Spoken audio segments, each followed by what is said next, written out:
Hello again. My next guests are Julian and Sarah Chapman, who are the co-directors of the Chapman Zoo Consultancy. Zoo consulting is probably the most complex occupation, the most niche occupation that I've covered on this channel. I've covered bird strike at airports. That was quite niche, but the zoo consulting is quite a complex occupation to take on. You need experience as a zookeeper, you need experience as a zoo vet, you need other skills, including people skills, where's my crib sheet, personal qualities such as being flexible and always available. I think that goes for being self-employed in any area. Do you need a degree? Yes. Do you need experience? Well, I've covered that as a zookeeper. Yes, you do. During the video, look out for some scenes of wildlife that I took with the trail camera. They've got nothing whatsoever to do with the subject in hand, but it's still nice to see, I think. I began by asking Julian and Sarah what being a consultant involves. There are a few different types of zoo consultants around.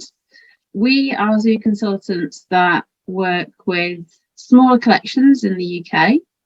We offer assistance to maybe a farm park that wants to become a zoo.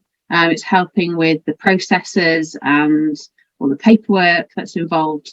But we also have worked overseas. So we've worked with zoos in Vietnam and Thailand. Good to have an input abroad. So we had that kind of part of our service where we're working directly with those one-to-one zoos.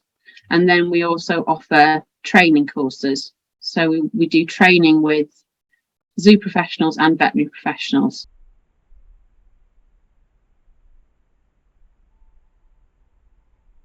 Does being a zoo consultant involve tasks that have to be carried out annually, seasonally, monthly, just to give us an idea of how it breaks down? It depends on which zoos we're working with. Some of the zoos that we work with, I carry out the role of being their named zoo vet. So I have to do at least a 3-monthly visit. So that will be going and walking around and looking at all the animals and discussing preventative health and any clinical or pathology cases. And at that time, we link that in with a general consultancy visit so that Julian can discuss enclosure design, enrichment, and different aspects of husbandry.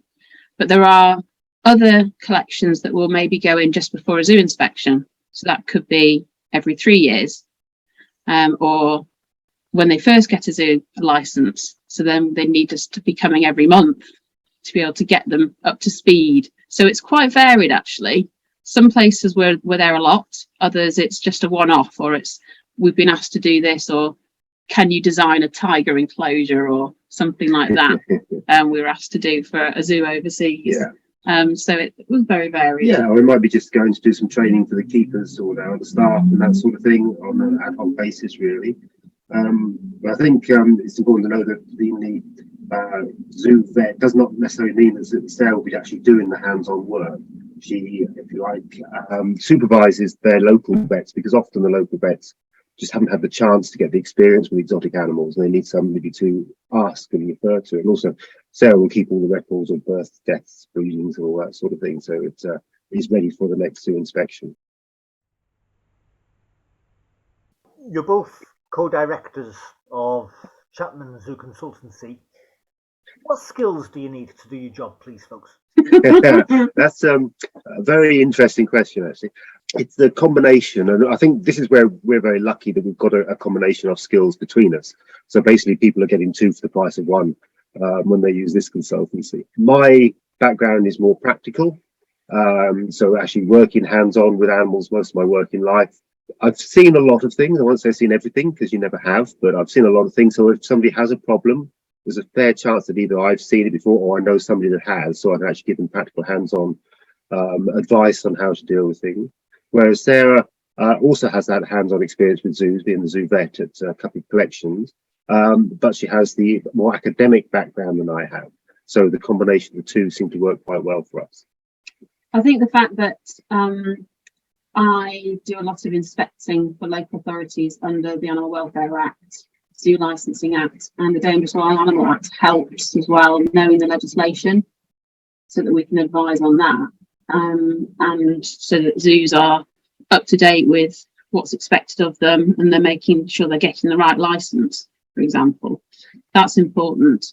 But also the skills in working with people. You know, we went into these jobs because we love working with animals, but actually it's all about working with people. And that has been quite a shift for me over the last few years, to be able to get my head around, you know, if you can't work with those people, you're not going to be able to benefit the animals, because we're in it for the welfare of the animals in captivity. We want people to be able to do the best they possibly can for the animals under their care.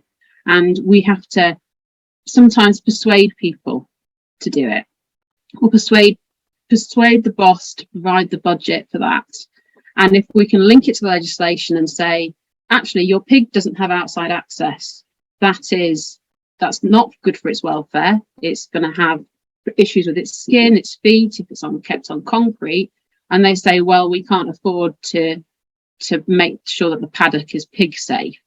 And so you spend a lot of time kind of schmoozing people in a way to really benefit that individual animal, so that we know we can walk away from that visit and go, we know that in 3 months' time that I've sorted the budget, that I've got the equipment, that I've got the staff to be able to create the enclosure for that animal, so they can actually be able to exhibit natural behaviours. And then we can feel that we've done a good job. But it can be quite tough to get to that point if that person who holds the purse strings doesn't quite grasp the welfare needs of those individuals.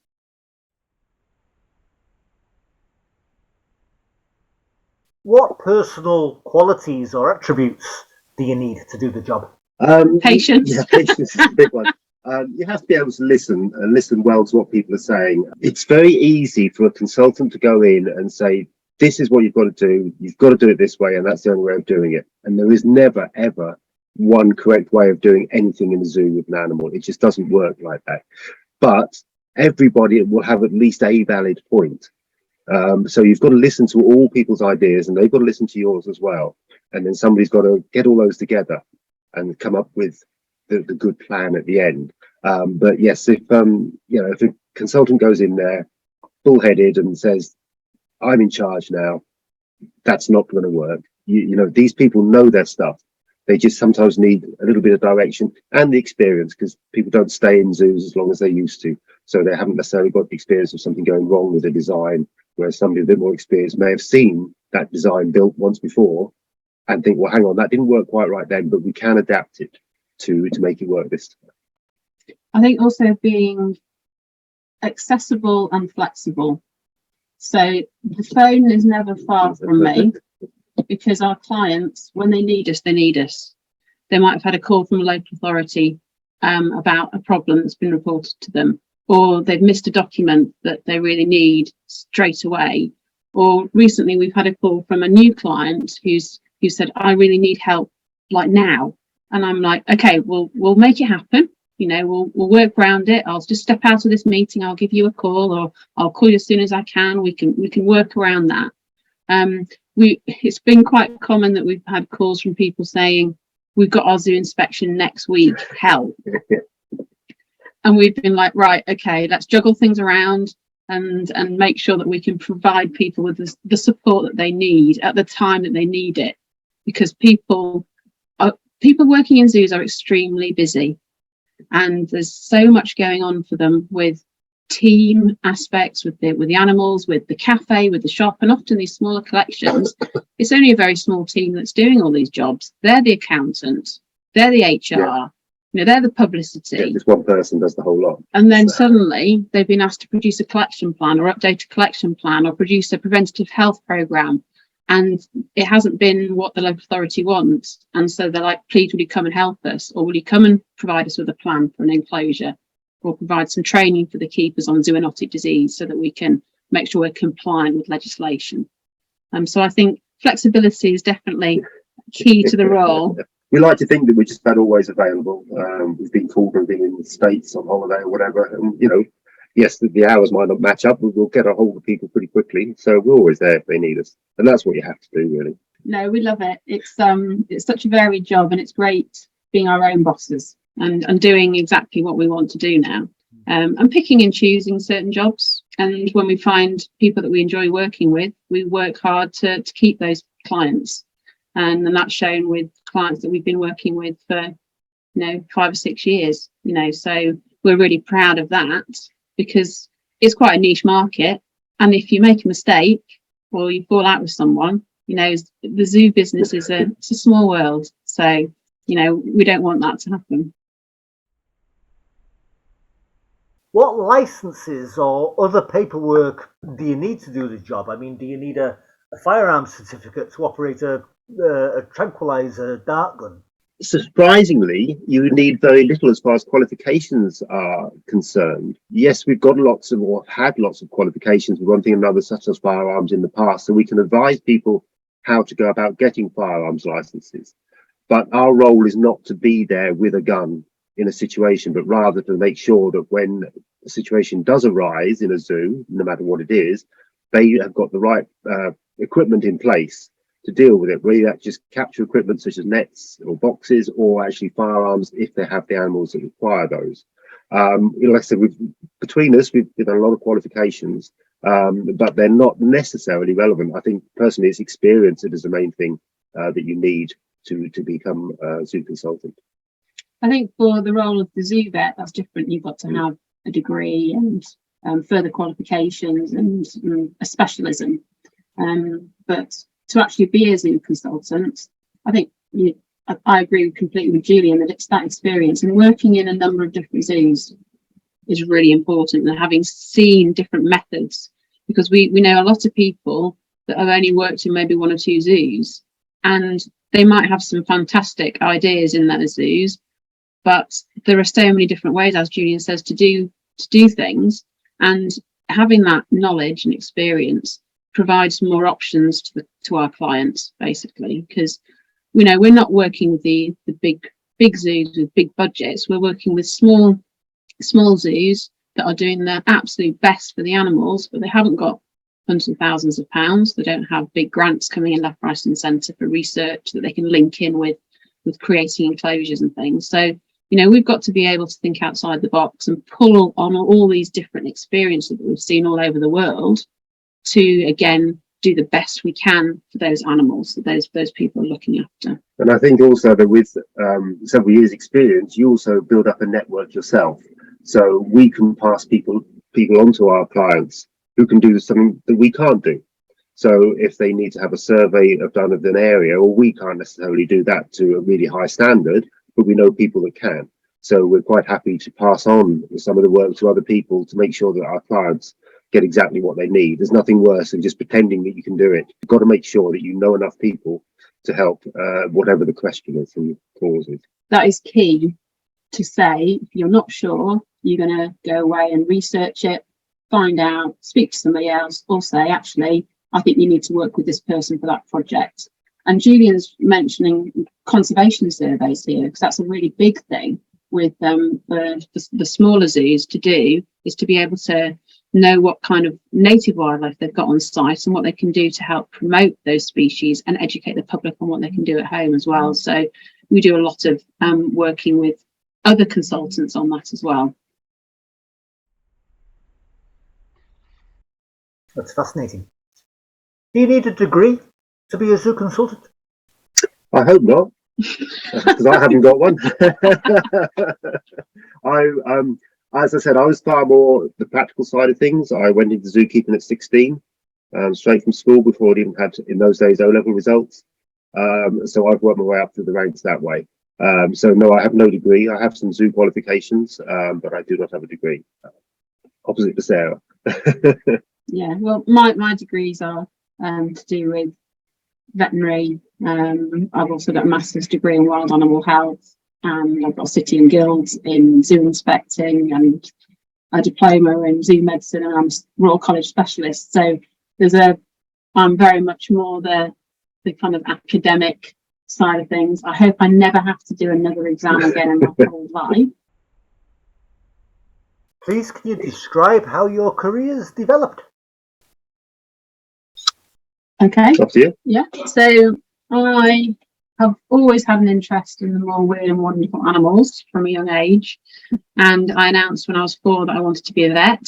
So my parents encouraged me, supported me. My dad was a biology teacher, so got me through my exams. Went to Edinburgh University, where I qualified as a vet in 2000. But whilst I was a student, I would work at the zoo and I would do research projects at the zoo and try and get as much experience as I can. Then I went into general practice. So I was working with all different species, large, well, literally all creatures, great and small, gaining experience in basic skills. So I think to be a zoo vet, you've got to have the ability to work with multiple species and have basic grounding in large and small animal skills, because you're suddenly having to work with a giraffe and you haven't got the right equipment. You've got to kind of cobble stuff together, and if you've got all that experience working in large animal practice, mixed practice, then you could bring that to the zoo, and that really helps you think outside the box and work from basic principles. So I really wanted to get that experience first. So mixed practice for a while. Then I went and did I got a job at the practice that does Woburn Safari Park.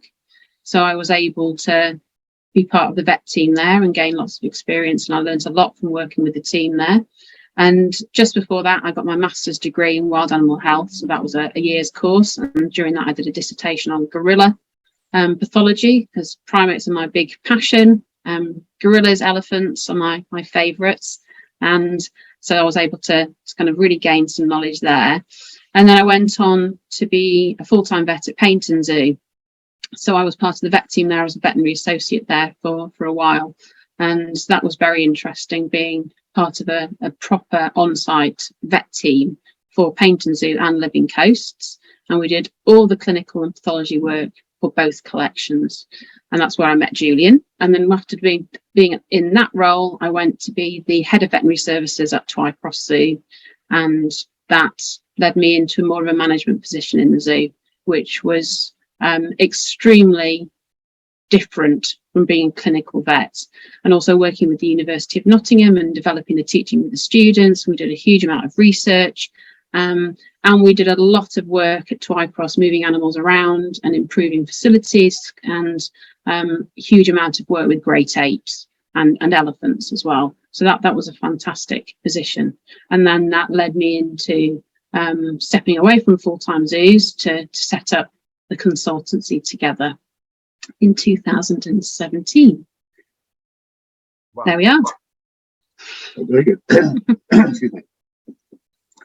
Yes, so as I said, I started far more practical. I was in the late 70s, 16-year-old, no exam results, even though I was offered a position at Whipsnade Zoo in Bedfordshire, which was close to where I lived.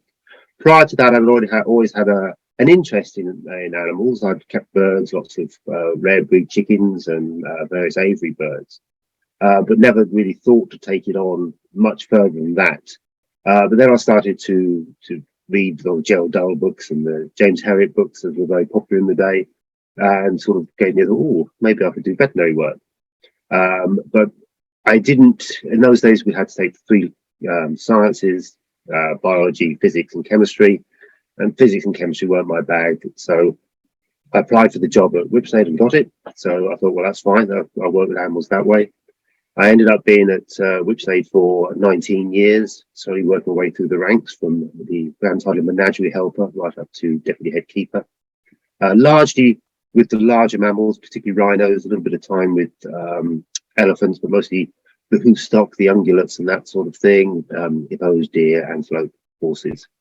A little bit of time with birds as well, which I enjoyed. But then I was very lucky. I met the curator at Paignton Zoo. There had been a job going, which I'd missed, but they hadn't found anybody for it. And obviously he liked me and offered me the position of senior head keeper of mammals at Paignton Zoo, which was brilliant because on a daily basis, you'd work with anything from a dormouse to an elephant, just a few minutes apart. So the range with all the mammals was brilliant. Lots of primates there as well. We also had a lot of stuff to do with the design of enclosures there, living coasts, monkey heights, all these sort of things. So I was very involved in that. heavily involved with the research department and the press department as well. So again, give me an experience of all these different sides of the zoo. We did a lot of conservation work with the dormice, releasing them back into the wild. And I got to travel a lot, going to conferences around the world. So I got a chance to see collections in different countries, which is very important to see how they manage it. And you'll bring a lot of those ideas back to zoo design in this country as well. So I was there for 13 years. As Sarah said, we went up to Twycross Zoo. I was team leader of the large mammals there. And then we decided after a while there to start this up, the consultancy.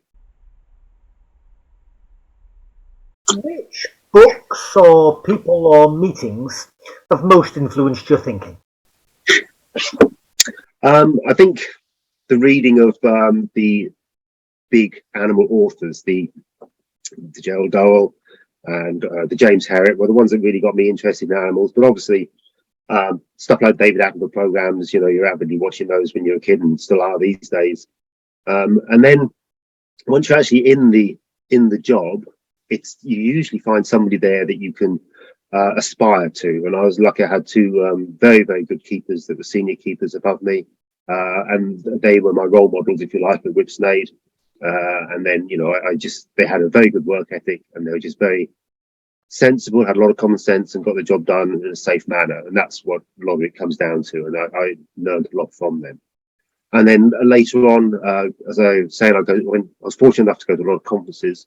And I went to a lot of enrichment conferences, and I met the people that were very, very keen on animal enrichment, which is one of the main interests that I have with zoo animals, particularly Valerie Hare, and just meeting her and then working with her and setting up our own enrichment organisation within the UK and other parts of the world was amazing to be able to do that sort of thing. That's what I'm still interested in, still involved in that as well. I think for me, some really high-profile female biologists, so Diane Fossey, Jane Goodall, they've always been high up there to aspire to. So very passionate women who were in a man's world and in very tricky situations, and they did some fantastic research, which people are still referring back to this day. To be in that kind of situation and be a woman, I think was extremely challenging. So I've always I think it's still quite, there are certain areas of zoo work where it is still quite male dominated, so you have to have a little bit of guts to get involved in certain conversations, but I think the world is changing, in so many different aspects of that, especially in the veterinary profession. It's very female dominant now. And we've kind of taken over, and the men are disappearing. Don't know where they're going, but we're losing them. So it's quite an interesting aspect of the work.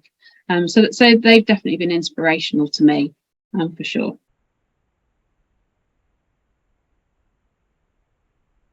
How would you describe zoo consulting as an industry today? I would say it's a very varied role. It can be challenging. It can be fast-paced.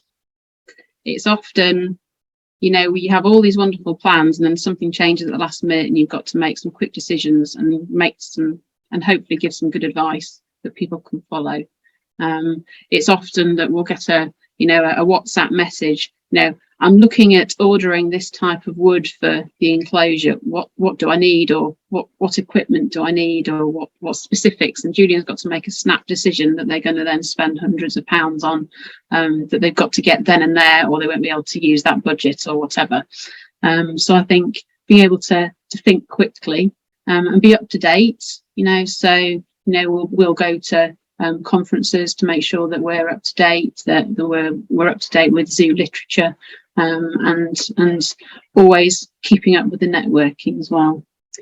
Yeah, I think it's a vitally important role at the moment, because unfortunately people don't stay in the business very long. The problem with being a zookeeper is it's hard work, it's long hours, it's not what people expect, and it's low paid. So people often would love to stay in the position and then in the job.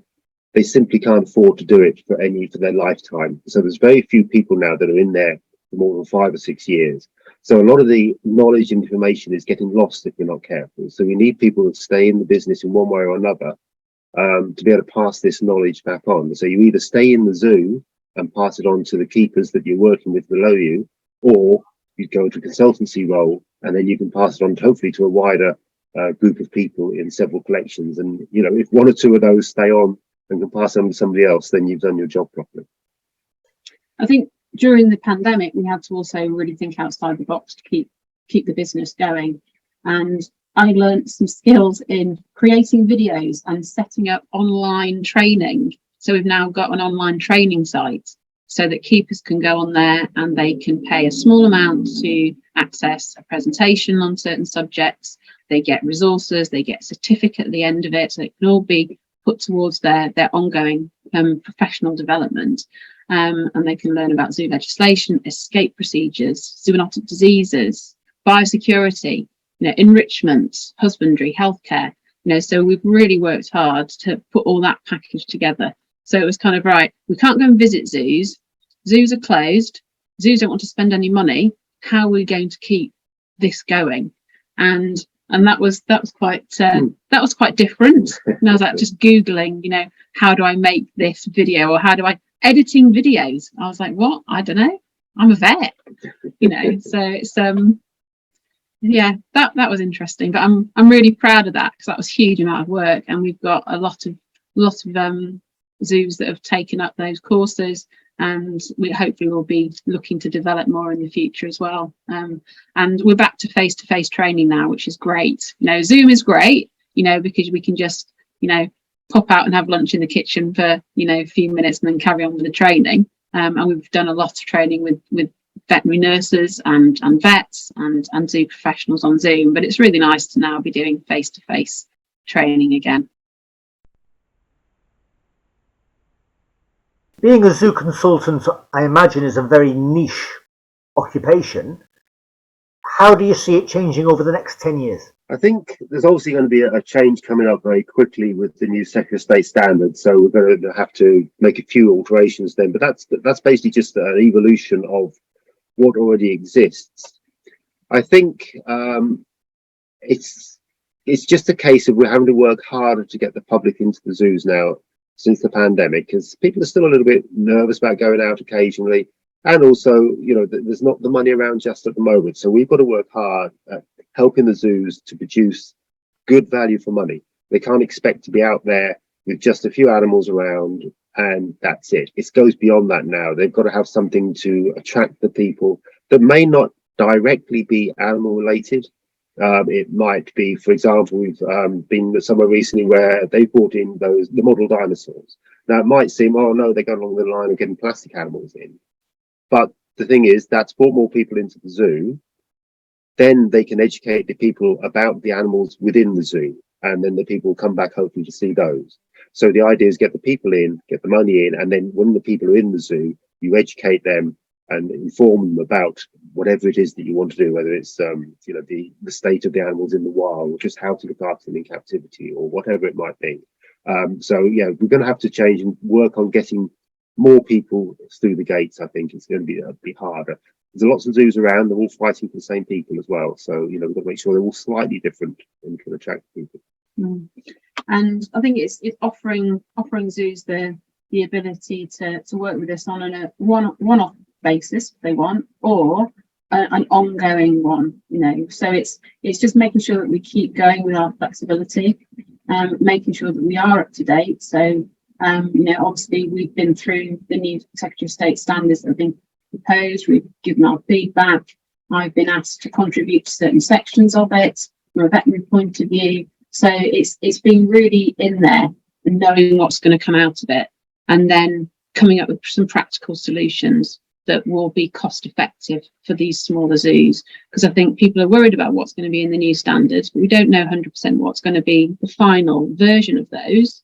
But we can be starting to think about it and saying, right, if you need to do this, we know how to do that. We can just develop it a little bit more, or we can call on someone to give us a bit more advice, or we've got a document, but let's just develop that a bit further, or create a new one and be ready. I've been through the new standards. I've pulled out all the potential documentation. So we're already on the ball, ready to provide that advice to people and support. Can you offer any advice, please, or maybe even suggest a career plan for somebody watching this who wants to go into zoo consulting? To make sure that you've got the experience with one sort of zoo, or one aspect of zoo management or keeping or other. If you don't have several years experience under your belt and a good network of people around you, you won't be able to provide a very good job or a very good service for people. So you've got to make sure that you're really confident with what you know and that you can pass that knowledge on in an effective method. So you're not wasting people's time, you go straight to the point and you tell them what they want to hear. So you can only do that with experience under your belt, I think. Plus, for somebody like Sarah, you need those qualifications as well. I was very career orientated. I went where the job was, not flit about, because you've got to stay in the job for a good length of time to gain that experience. If you're going into zoos and you're only doing maybe 2 or 3 years experience and you've been to a couple of conferences, that's probably not enough experience to be able to provide the services of a zoo consultant. And I feel that because we've got these different skills, I feel very confident with what we're offering people. I wouldn't want to go and do it on my own, because I don't feel that whole package. I've got the veterinary aspect, the legislation, and obviously got some experience and knowledge of zoo enclosures, but Julian's been part of teams that have sat down and drawn up these plans. They've gone from the beginning, they've gone right through from sourcing animals, breeding animals, all these different aspects that I haven't done.